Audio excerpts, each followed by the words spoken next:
is here, and Chatham is slowly emerging from a relatively calm but cold winter. The snowdrops are peeking through, and I've seen some early forsythia buds starting to pop. I know that's an optimistic stretch, but I had to say it. Welcome to Chatham Today. I'm Huntley Harrison, together with Richard Garvin, to bring you another installment of Chatham Today, the show that brings you up to date with the events and activities in the town of Chatham. In this show, we will provide you with all the information you need to take advantage of what's happening in Chatham during the month of March. The Council on Aging has another month full of interesting activities. Monday, March 5th, join them at noon for a gourmet lunch and a movie. The movie is American Made. This is a riveting thriller set in the 1980s and based on the true story of Barry Seal, an airline pilot who was recruited by the CIA to smuggle drugs and weapons abroad for the U.S. government.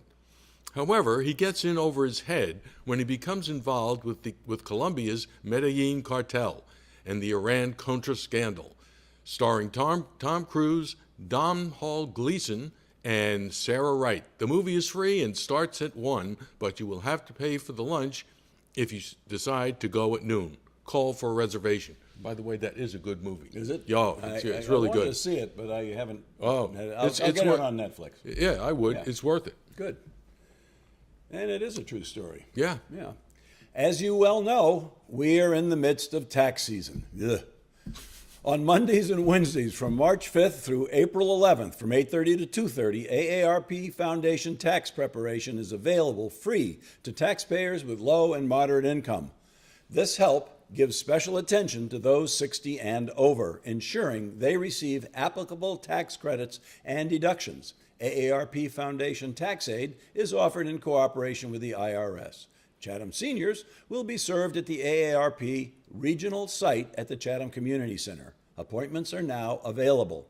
Transportation is also available. Stop by the Chatham COA to make an appointment and receive your intake packet. Call the COA for more information. On Wednesday, March 7th, there will be a free day trip to Trader Joe's and the neighboring World Market in Hyannis. The bus will depart the COA at 9:30 a.m. with an estimated arrival back to the COA at 2 p.m. Reservations required. Call the COA to reserve your spot. Bagosh and Bagara. There's a St. Patrick's Day luncheon and show featuring Clayton March and James Kelly on Monday, March 12th at noon. Join them at the COA as they celebrate St. Patrick's Day with a traditional Luck of the Irish luncheon of a boiled dinner, followed by the lively musical sounds of the fantastic Irish fiddler Clayton March, accompanied by guitarist, banjo extraordinaire, and vocalist James Kelly. Both Clayton and James are local musicians and play Irish favorites at a variety of popular establishments across the region. And together, they provide a lively blend of Irish musical entertainment. This is an event not to be missed. Tickets are $9 and reservations are required. Here's a treat. On Wednesday, the 14th, there will be a trip to the Hidden Cove restaurant at Cape Cod Tech in Harwich. Hidden Cove restaurant is a hidden gem known for delicious fare, friendly service, and at reasonable prices. It's a student-operated and staff-supervised restaurant that's open for lunch. Please bring your driver's license as we will be going in through school security to check in prior to lunch. Lunch will begin at approximately 11:30 a.m. The bus will depart from the COA to the Hidden Cove at 10:30 a.m. Transportation is free, and the cost of a lunch is up to the diner. Reservations are required, and space is limited, so call the COA now. And following up on that, also on the 14th is the monthly birthday celebration. If you were born in the month of March and reside in Chatham, please join them for the party at 2 o'clock. Guests are encouraged to attend. Also, as we remind you each month, this is a good time to check your driver's license for the expiration date. Always a good idea to do that, I think. Yep, sure is. Moving on to Monday the 19th at 1 p.m., there will be a free presentation, Prescriptions and Pies. Join them to learn about the Prescription Advantage program. What do you do when you reach the donut hole and can't afford your prescriptions? Or your Medicare drug plan isn't working for you? This is where Prescription Advantage can help. Prescription Advantage is a state-sponsored pharmacy assistance plan that can lower your prescription drug costs, allow you to change your Medicare plan when you need to, and if your income is less than $36,180 for a single person or $48,720 for a married couple, then Prescription Advantage is free. You don't want to miss this important presentation.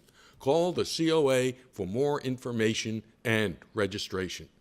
The monthly day trip to Whole Foods will be on March 21st. Seniors are invited to visit the Whole Foods store for a variety of different events, samplings, and educational classes. The time frame for the trip is as follows. The COA bus will leave Chatham at 9 a.m.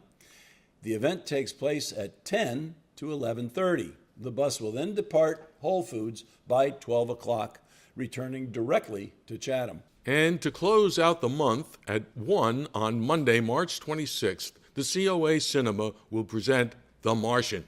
During a manned mission to Mars, astronaut Mark Watney is presumed dead after a fierce storm and left behind by his crew. But Watney has survived and finds himself stranded and alone on the hostile planet. With only meager supplies, he must draw upon his ingenuity, wit, and spirit to subsist and find a way to signal to Earth that he is alive. Millions of miles away, NASA and a team of international scientists work tirelessly to bring the Martian home. The world comes together to root for Watney's safe return. Starring Matt Damon, Jessica Chastain, and Kristen Wiig.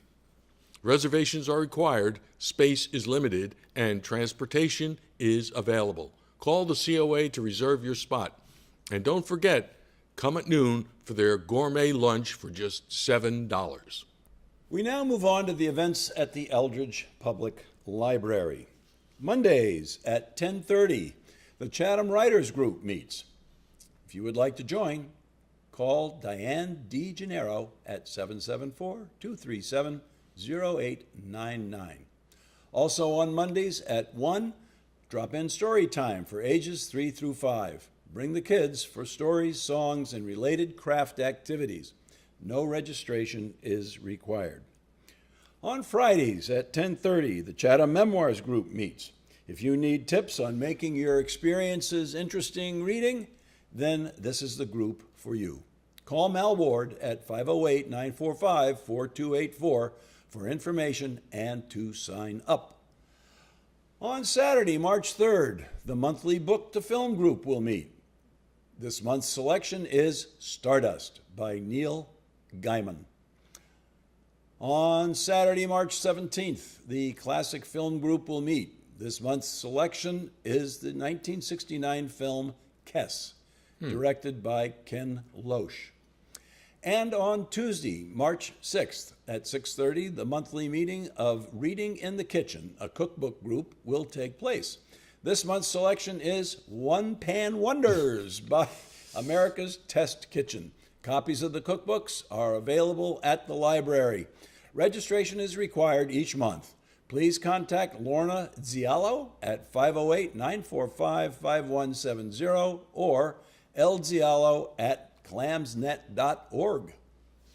And now for some special events.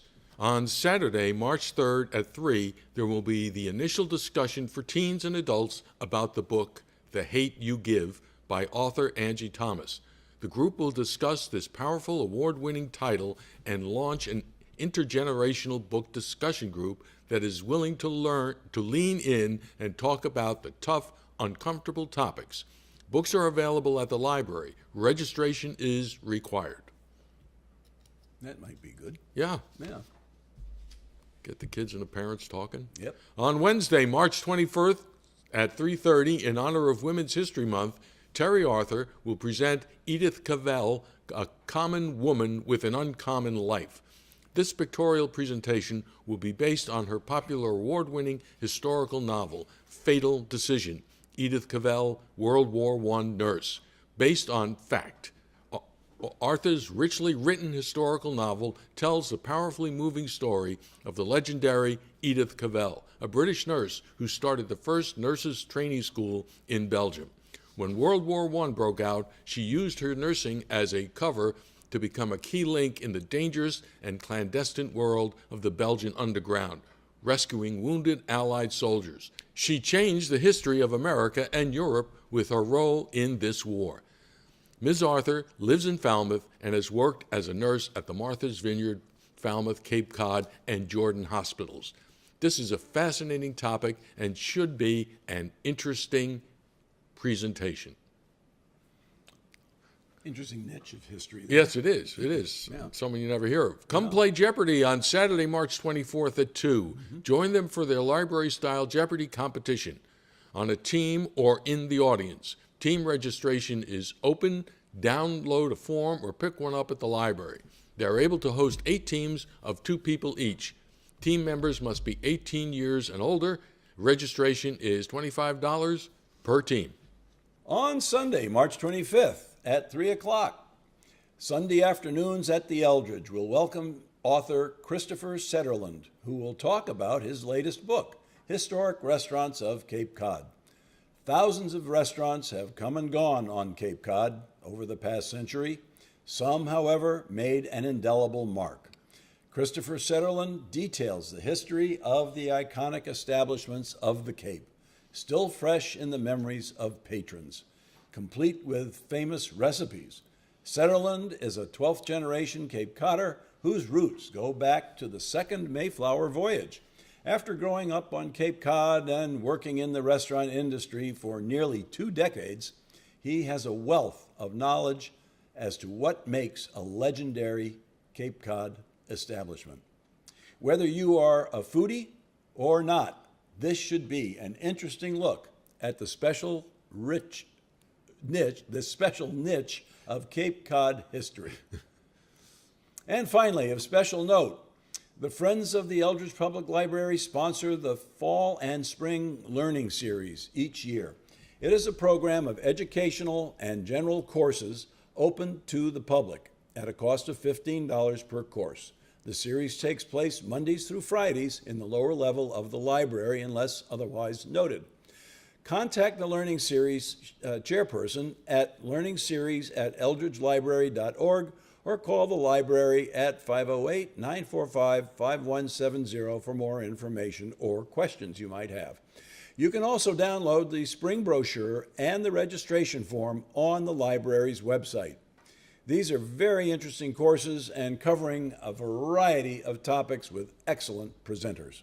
And now for some items of general interest. The Atwood House and Museum has a Sunday lecture series that covers interesting historical topics about Chatham and Cape Cod.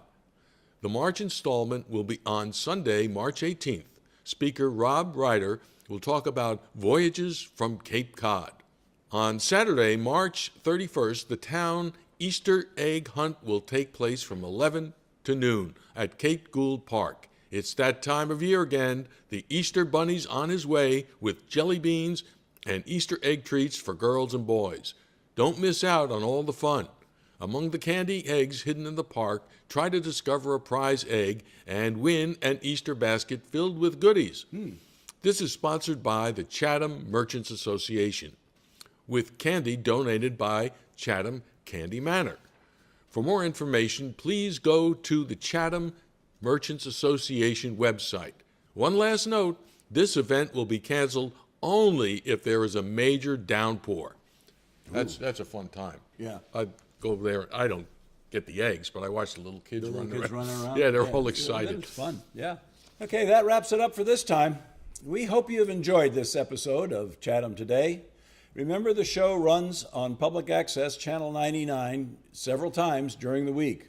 If you missed the cablecast or want to see it again, you can find us on Facebook and YouTube, or you can visit our website. Just do a Google search for site/Chatham Today. That's all one word, Chatham Today.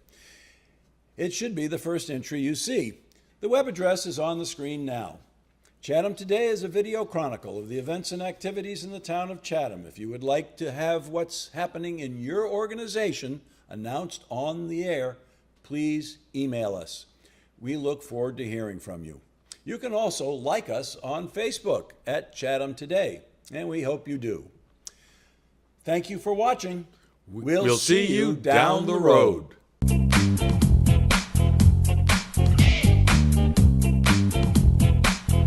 I'm Rich Garvin with Chatham Today, and I'm here at the Monomoy National Wildlife Refuge with Refuge Manager Matt Hillman.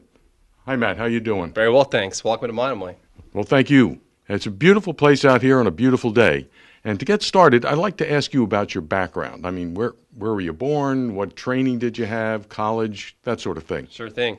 I'm actually born and raised in Massachusetts. I'm from Southborough, Massachusetts. Born in Framingham, moved to Southborough when I was young. I attended University of Massachusetts in Amherst when I was in college there. I had a lot of projects working with wildlife. I went to Costa Rica, for example. I tagged leatherback sea turtles in Costa Rica, and I watched them as they migrate through satellite tags up to Block Island, actually. And that's kind of what got me really interested in the refuge system and also in wildlife habitat in general and wildlife research was that experience in Costa Rica. Excellent. Now, how long have you been working for the system? So after undergrad, I was in graduate school. I finished up in 2012. I went to Virginia Tech for graduate school, and I researched shorebird ecology and management at Cape Lookout National Seashore. After that, I graduated with a master's in science. I then went to California, where I was working at Hopper Mountain National Wildlife Refuge Complex, and that was based out of Ventura. And that was part of the California Condor Recovery Program. Wow. So I have quite a lot of experience with threatened and endangered species management, which is a good fit here for Monomoy National Wildlife Refuge.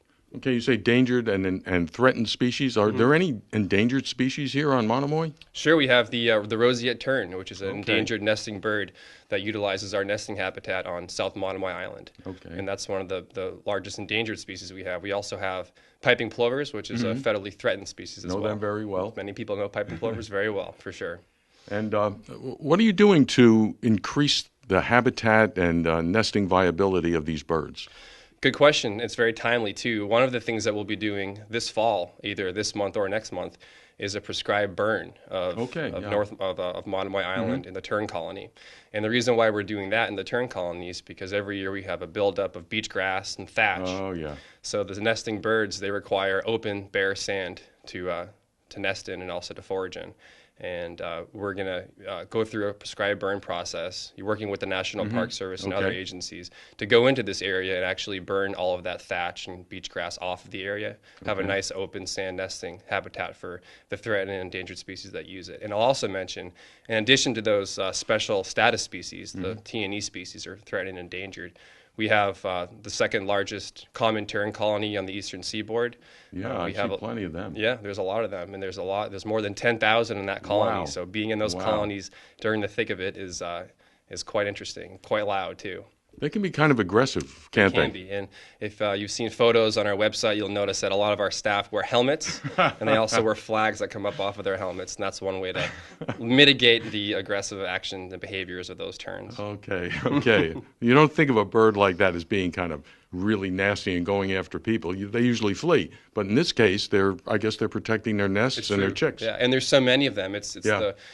I guess we would call it the mob mentality. The birds, when they attack as a part of a cohesive unit, they're much more effective than attacking alone. And they're protecting their young just as any good parent would. Any good parent. Now, how long will this controlled burn last as far as a good habitat for the birds? That's a good question. Our last burn, I believe it was 4 years ago. Okay. And so now we're at that time where we have to burn again. So every 4 to 5 years is pretty normal. Although I will mention, if there's a large storm, a hurricane, a nor'easter, that could actually wipe out the beach grass as well, and that could create very positive nesting habitat. The problem in the past, in the last several years anyway, we haven't had storms like that have really gone through that habitat and taken the beach grass out, and that's why we're needing these prescribed burns now to do that. Wow, with all the storms we had last year and the year before, you would think that all that would be gone. And part of the issue now is we have, as everyone knows, the coastal system is very dynamic. And so we're having a lot more sand, it's called longshore drift, coming up from the north of Cape Cod and being deposited here on Monomoy. When that happens, it's actually working to protect the tern colony Yeah. to actually make it less dynamic of a system and have more beach grass grow up. Oh, so if it was okay. more exposed to the elements, if there wasn't that extra layer of sand there, then maybe on a yearly basis we'd have overwash like we once had. Okay. But now it requires burning to keep it open until another storm comes through and changes the whole game. Well, that reminds me. We have this beautiful photograph behind us, and I guess this is what you're talking about right here with this teardrop shape as this sand drifts down the coast and then it gets deposited here. Right. The sand is drifting from north to south, but I'm specifically talking about this tern colony right here. Okay. And this is where we're having our terns nest. So you might remember this right here used to be an inlet. This was called the Southway. Right. Of course, right. now this part of South Beach, Chatham, is connected to Monomoy. Okay. And this wasn't always the case. So when this was exposed and open, more storms were able to impact this tern colony. Okay. Which is they can't do that now because it's protected by that sand. Oh, I see. Yeah. Now, besides humans who go to the island to enjoy recreational situations, what are the problems that the birds have as far as predators are concerned? I mean, there's coyotes and hawks. And That's right. Yeah, they face a lot of problems, and those are the two main ones that you just mentioned. Okay. In fact, there's quite a few coyotes that do inhabit these islands, and especially when these islands are connected to the mainland, Yeah. we have more and more coyotes that come down and predate our nesting birds. And so that is the main one, is coyotes. There's other species as well. Birds of prey, hawks that will also yeah. predate. And there's even in gulls. We have a problem with gulls here as well. Gulls will certainly go into the colonies, and they will take chicks and eggs as well. Oh man! Yeah. So it's a tough road for these birds. It is. It takes a lot for them to make it in the world, and the chances are not very high. But at least on Monomoy, we're providing them with an important refuge that's free of human disturbance and also free of a lot of the extra predation pressures that you might see on the mainland. And a lot of that is because of human waste facilities, for example, dumpsters, things that attract commensal species. By commensal, I mean species that do well around human habitation. Like Coyotes is herring one of them, raccoons is one of them, herring gulls for sure. So Monomoy, being a wilderness area where there's no roads, there's no permanent structures, is a really important place for these birds to nest. Now that you're here at Monomoy, what do you feel is your biggest challenge here, besides preserving this and nesting birds and all that? I guess one large challenge that we have is allowing people to appreciate this refuge. It's a difficult place to get to. Of course, it requires a boat to get out there. So if someone would like to recreate, to bird watch, to go fishing, for example, they would need their own private vessel. Okay. It's very difficult to get people out there and to appreciate this island. And that's one thing I would like to do, to have these wildlife-dependent forms of recreation, and that would include kayaking, that would include fishing, that would include hiking, that would include these sorts of things that we can really get the public interested in what we're doing and get them out to the island and actually see what we're doing without negatively impacting the resource.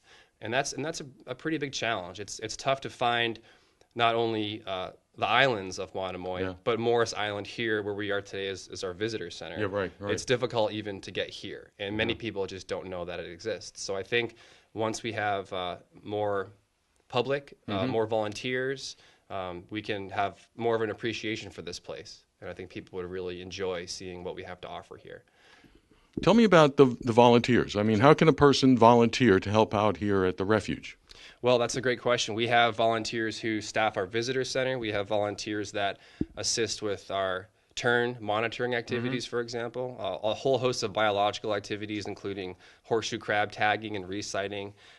They can do maintenance for us. We've had a lot of volunteers who are really crucial in that regard. Okay. We have a staff of 3 permanent full-time people here at Monomoy, so we rely on volunteers for everything, whether it's repairing fence or counting birds. We could use the help here for sure.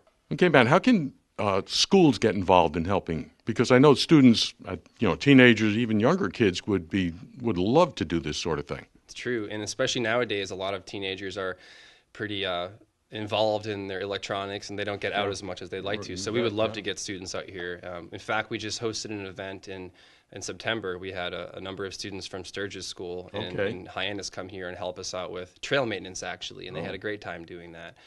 We would love to partner with local schools here in Chatham and Harwich and on this part of the Cape to get more students out here, and we can have them doing everything from some of our biological inventory work to trail maintenance and other things like I mentioned. So definitely important and very much on our radar to get young people out here and appreciate this refuge.